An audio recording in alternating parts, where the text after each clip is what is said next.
Hi, this is May. And I'm Joy. Welcome to the QWERTY Writing Life podcast, where we have candid chats about our creative lives. May and I are friends, writers, and creatives who want to share our endeavors out loud. On this podcast, we're here to encourage each other, and you too, and share tools we've discovered or made up. so you can follow your passions with a little support. So grab your tea or your coffee, and let's get started.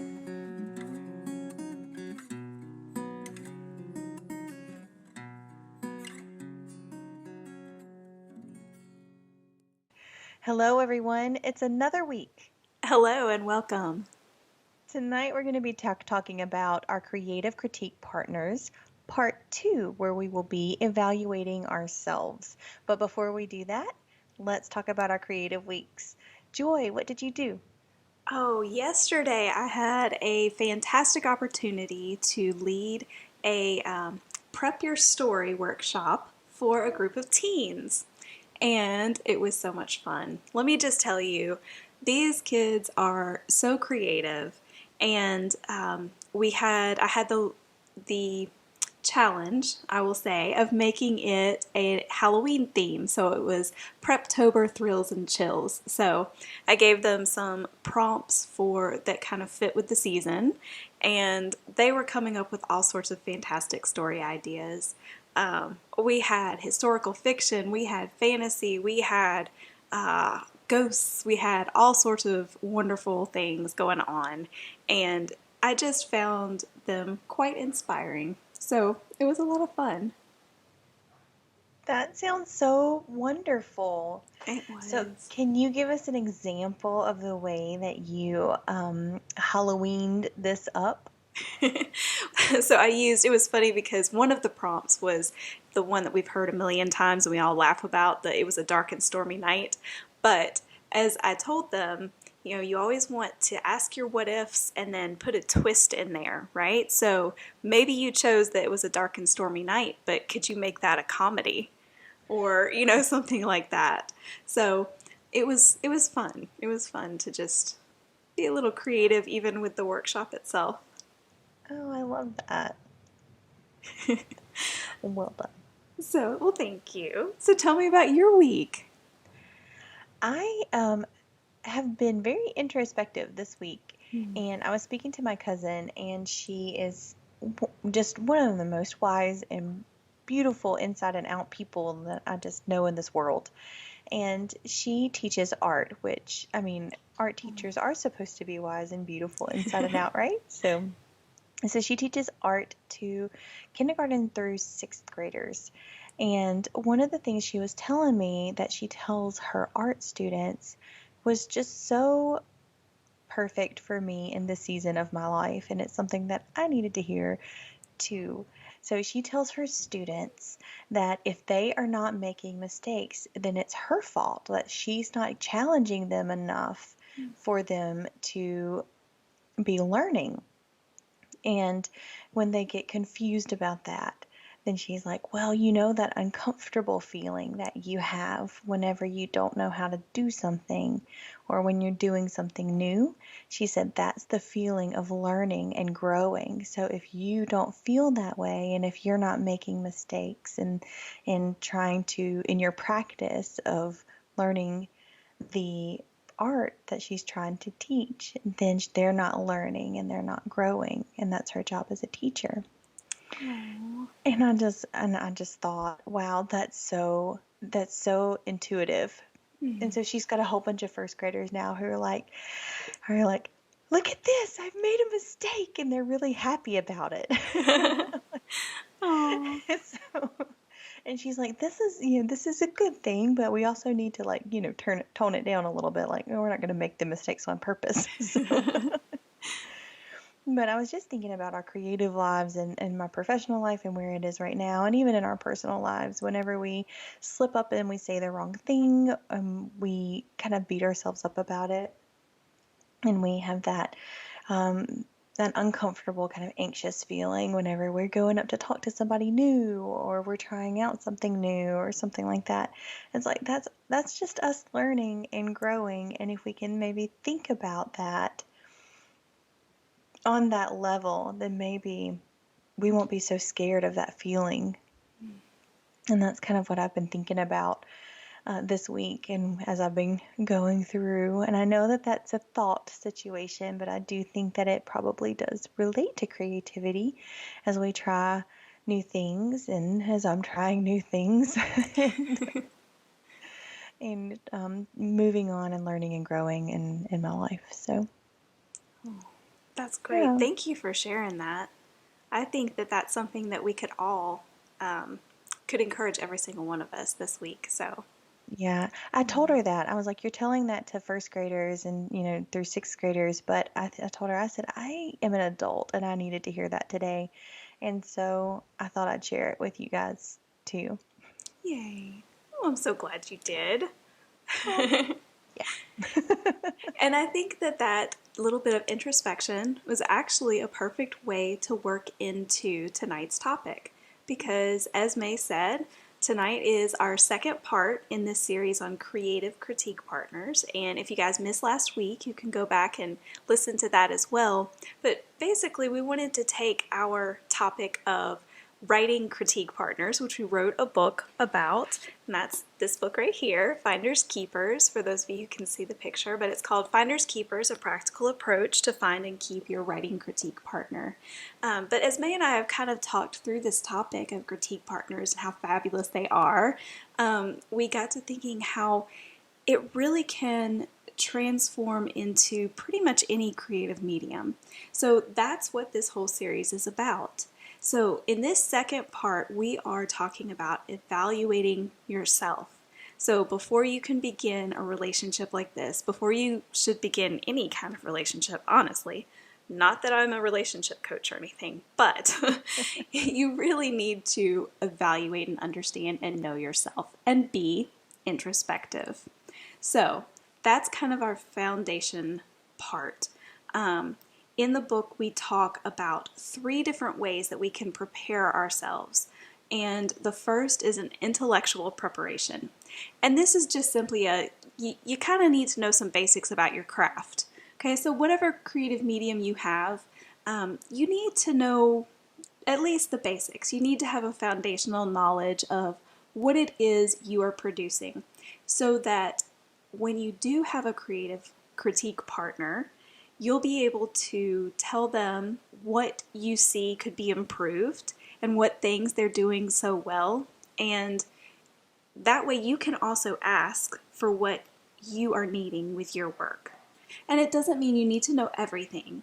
We're just talking about the basics. Yeah. So that's the first part, is the intellectual preparation. And on that, just a little side note too, you don't have to know everything. You can be a beginner, but also know that a critique partner is not supposed to be somebody who teaches you the craft as a teacher kind of situation.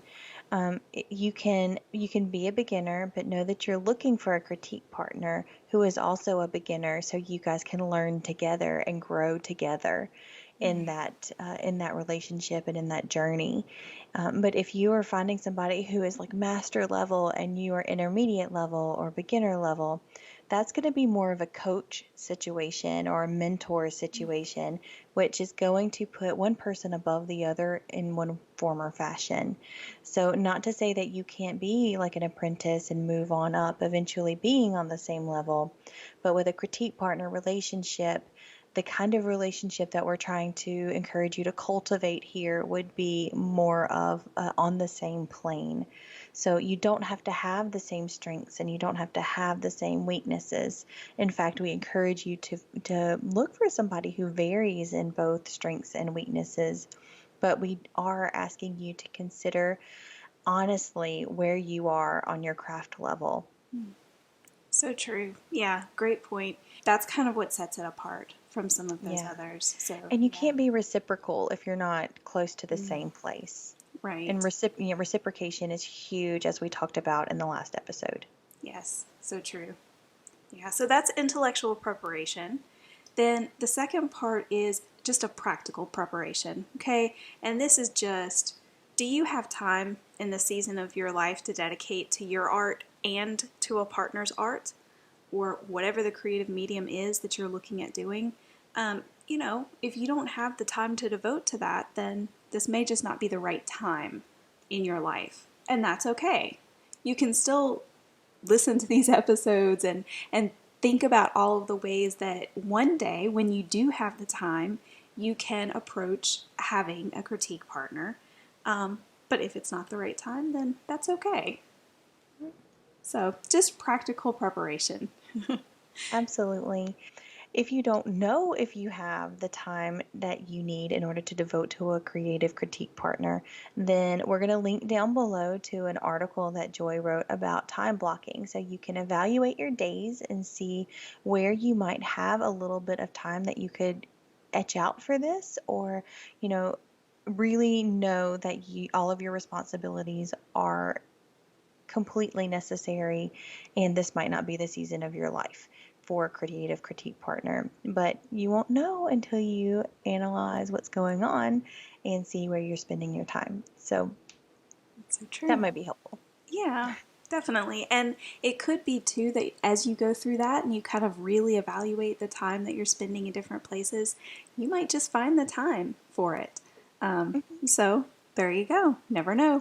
Yeah, absolutely. So then the third part, and this is where we're going to just kind of camp out for the rest of this episode, and that is on emotional preparation. So, how can you emotionally prepare to be a creative critique partner? Mm. So, first of all, we should all recognize that creativity is intensely personal. And because it's intensively personal, so is the art that you create. It will also be extremely personal. You need to know if you are harboring any kind of emotional tendencies that could keep you from developing trust in your critique partner. And if you receive critical feedback, you need to know if you can maintain a healthy amount of confidence. So, critiques are meant to rip and mend and polish your piece into something that you're proud of, but not at the expense of your well being. So, not all of the issues your critique partner will find can be linked to the lack of craft or the lack of practice or the lack of knowledge in your craft. Sometimes the reasons why we can't truly express something creatively is because we have an emotional block. And a critique poking a tender internal wound delivered with kindness or contempt can feel like a tiny death. So the thing is that you have to know who you are and what's going on inside of you. You have to know those things that you need to deal with or have dealt with. You need to know those things before so that you can be aware of what's going on. Yes, so true. It begins with understanding yourself and this introspection. Mm-hmm. So, we believe that facing your emotional struggles and taking action to heal or accept them as they come is imperative if you're planning on becoming a career artist. Mm-hmm. Especially, in a situation where you're looking to sell your work, to really put it out there in the public eye, you're going to be getting critiqued. Okay, so a large part of the purpose for having a critique partner is to have that person that you do trust and who respects you and honors you with their critiques to help you make it the best that it can be before you put it out there into the public eye. Mm-hmm. So, especially if this is your goal, you want a person like this on your team. So, this is where you're making sure that you are ready to accept critique, to accept it in the spirit that it's given, which hopefully, as we go through, we're going to talk about making sure that you get that good critique partner who loves you and loves your work, and everything that they do and say is to make you and your work the best it can be. When you have that, then they can help you make it so much better and be prepared for facing the masses, I guess you could say. So, this requires introspection and bravery, okay, because it's not easy to acknowledge and face your demons. Yeah, for sure. And we're not saying that you have to fight every issue you've ever had in your past, that you have to fight every addiction that you currently have, or that you have to fight every potential trauma that you will have in your future before you can have a healthy critique partner relationship. Please don't misunderstand us, because you will never, ever, ever even get to the next step if this is the case. Joy and I would not be critique partners today. We probably wouldn't walk out our front doors if this was the situation. That is the truth. So we recognize that we are humans, and that we are all in this really messy, chaotic world, right? And we're all just trying to live it, right? So you don't have to have everything all worked out before you decide that you can be in a relationship with a critique partner. We are saying, though, that you have to be aware of what your biases are and why you have them. And you have to be aware of when your actions are based on your own emotions from things that happened to you in the past or things that you're going through right now, rather than based on the piece that you're critiquing. Also, this is a relationship. And if you have trouble embodying characteristics that build a relationship, then you just have a little internal work to do before you bring somebody into your life in this capacity. If you are finding that your potential or chosen critique partner is having issues in these areas, Joy and I just want to say that it's totally okay if this isn't working out for you, and it's so fine to tell that person that.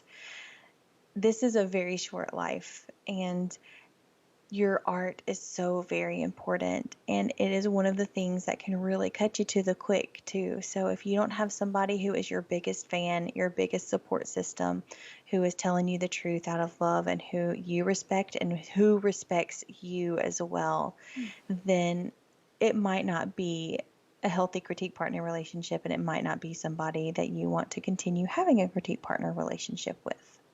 Right. Yeah. And And that's okay. exactly, exactly. And, as we go through, like, we're going to kind of talk about ways to, when you start to put those feelers out and you start to look at your potential critique partners, ways to make sure that it is a good relationship and a good partnership and a good match, before you really get in too deep. And another thing too is we're talking about this emotional preparation. This emotional preparation isn't just to make sure that you're ready to take those critiques and accept them and do the work that you need to make your work better. It's also to make sure that you understand if you do have any of those biases, like May mentioned just a second ago. If you have certain things in your past that you just hate, certain storylines or certain tropes, or when we're Or the talking color about red writing. makes you angry. Yes, yes, yes. The color red makes you angry, or just, whatever it might be. Like if there's a type of art, or there's a type of music, or there's, you have to make sure that you understand if there are things that you're not going to be able to critique well for someone else. So that's another part of this too, is making sure that you can give what your potential critique partner needs from you as well. Yeah, So and it that's does just a go both personal ways. preference, right, Joy? Like, Right. it doesn't necessarily have to be this grandiose thing that has happened to you and has affected you from there on out. Mm. Like, it could just be that you don't like romance novels, or you don't, for example, like there's some people who just don't like a particular spice or a certain kind of art, or yeah, like that sort of thing. And that's just a personal preference, but you need to know those personal preferences from the people who you're considering as a critique partner, and they need to know your personal preferences as well, because if they're going to create a piece of art that is going to be in a genre that you don't necessarily like, Mm. and then there might be a conversation to be had there, and you're really going to have to evaluate yourself and say, am I going to be able to be objective even though I have this personal preference? And if the answer is no, then you might need to tell your critique partner that this is not a piece that you can really evaluate in the way that he or she needs to have that evaluated.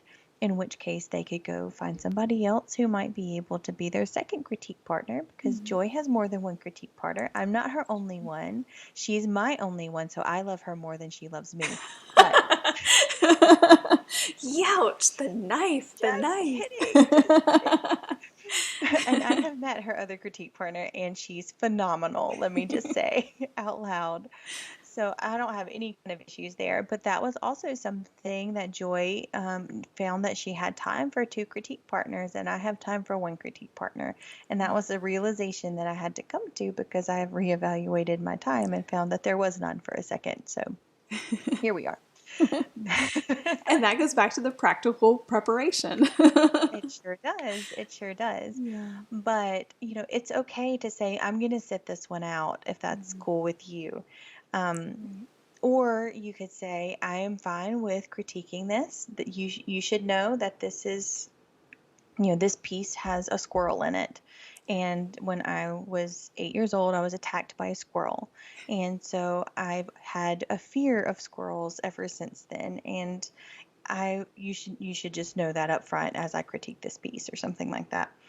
That was a really silly example, but it's definitely something that could be translated into a serious situation, right?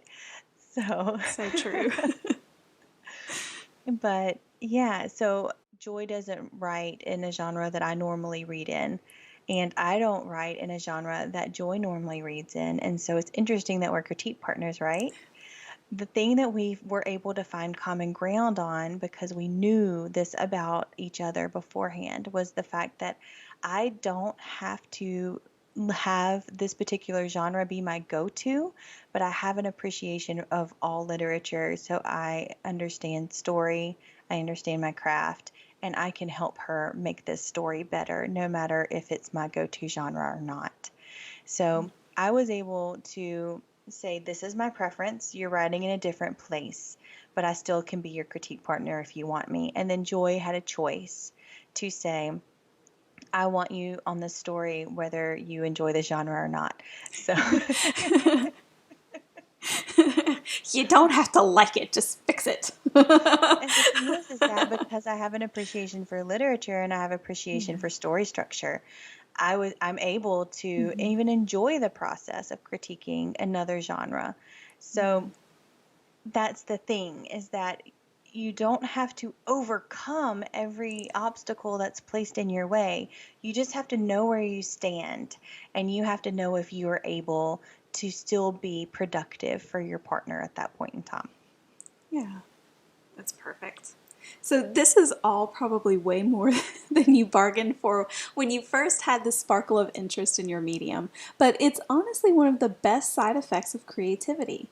Mm. You becoming a better you. And so as we kind of wrap up this episode, I've got a few questions for you guys before May ends us with our challenge. Can you embrace this person as a friend and treat him with compassion, forgiveness, and grace while giving him respectful truth from a place of love? That's one question for you. Can you set hubris aside? Will you be honest about your strengths and weaknesses? Will you weigh his suggestions without stacking the other side of the scale with your own weights of either laziness, pride, or stubbornness? Or all three. Or all three, exactly. Yeah. I raised my hand for all of those people who are Yes. just listening and not on YouTube. Yes, That me was me too. raising my hand. So, Can you commit yourself to this other person and his work as your own? You know, that's that whole love your neighbor as yourself. Well, can you love your critique partner's work as if it were your own? When you're willing to open yourself up to a critique and whatever depths it may plumb, and to nurture this new relationship with honesty, respect, and support, we believe you're emotionally prepared to foster a healthy critique partnership. and I love how we're opening this up to more than just writers, because truly a critique partnership can not only open up and make your art better, but also sometimes art can be a really solitary thing. And having somebody there who is who knows this journey, who knows what you're going through, on both the emotional level and you know, the actual craft level. It's really just a beautiful, wonderful thing.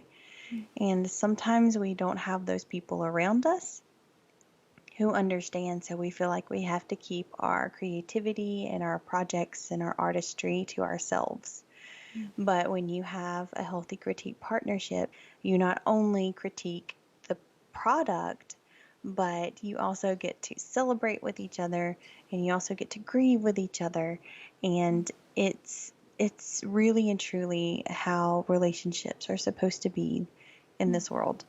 So I will move on to the QWERTY challenge now. So our QWERTY challenge for tonight is to take an honest look within and conjure the will to search for healing. It is one of the hardest things that we do in this world. What is your instinctive response to criticism and commitment? If it's a negative emotion like aversion, distrust, anger, denial, violence, that kind of thing, then maybe just ask yourself why.